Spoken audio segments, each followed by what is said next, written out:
guess it's a muskrat chasing these ducks, the same 5 ducks, and he just keeps coming up underneath them trying to grab one, but he can't get them. This has been going on for like an hour. So, I don't know. I think I have about another hour left.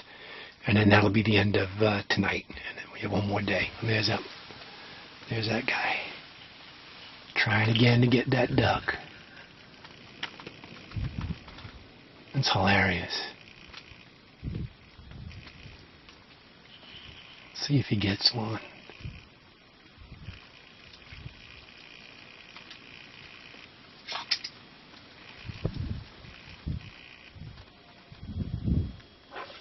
Nope.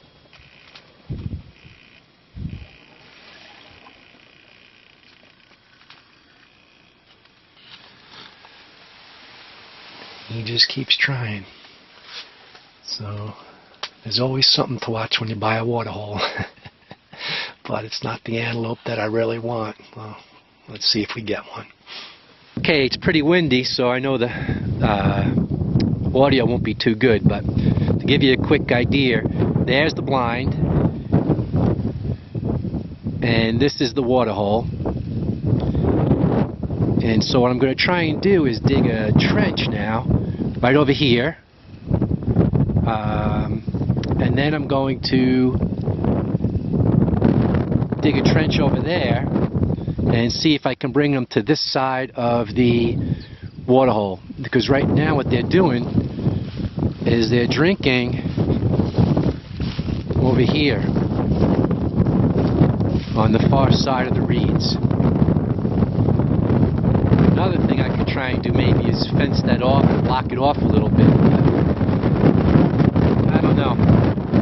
Let's see how it goes. So I want to get them to this side of the reeds on the water hole and see if we have better luck next week. Well, actually, I'll be gone for a week.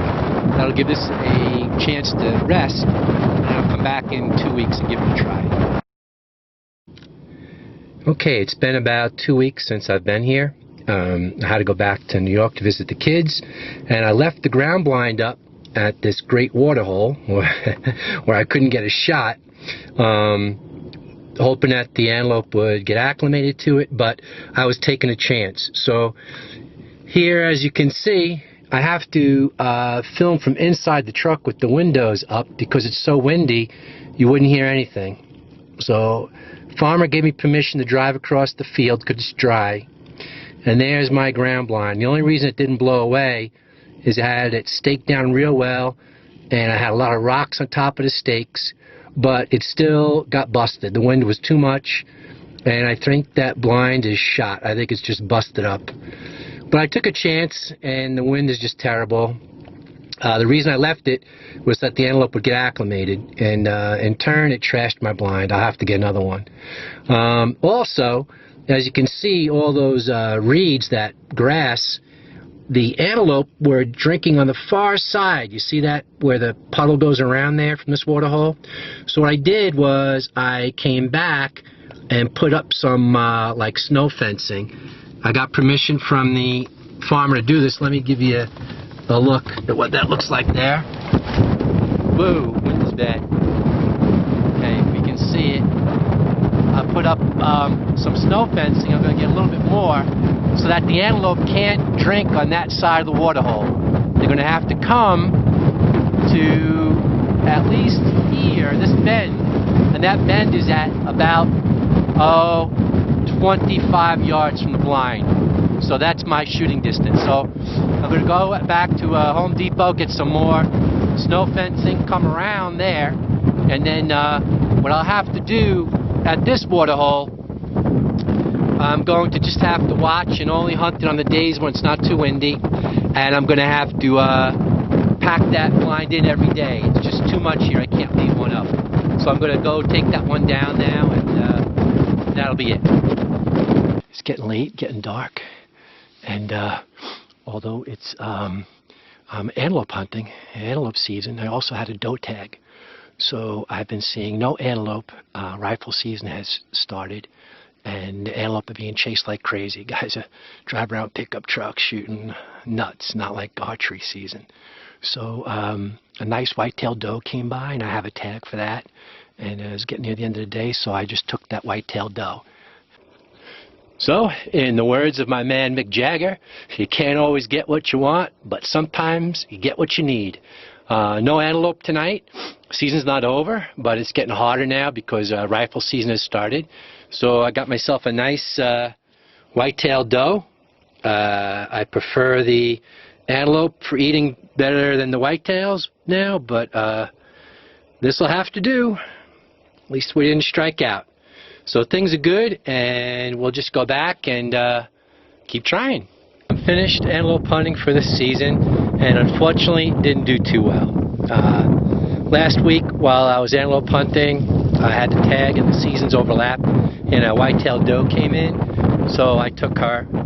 So I have one doe, and I wanted to show you what my layout was here.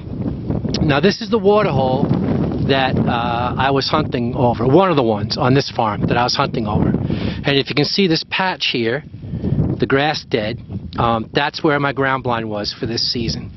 But I had to set the blind up late in the season, because if you see those weeds all the way out there, like those water weeds or reeds, whatever they are, that is the border of where the flooding was, way out there. That is about, at the far end, 150 yards. So I wanted this little waterhole, which is like 25 yards across and maybe 30 yards wide, 35 yards wide. This was the waterhole I was hunting at. And here's my blind last year. This year, because of that flooding, the antelope would just come and drink anywhere, and it just couldn't make it happen. And this was the same at the other farm, same thing was happening. So, tough year. My friend Pete from New York came out. He had a good time. Got a shot and missed, but had a lot of fun.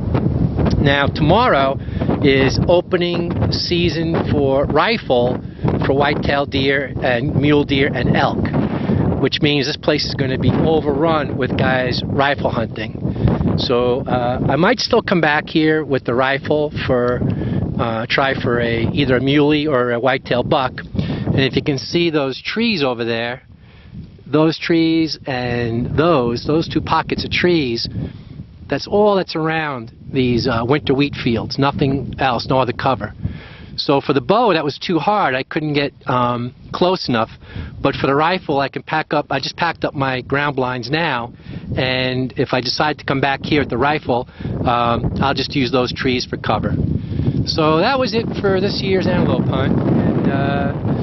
And maybe next year better with the antelope, and on to the next season. See what else we can do here in Montana.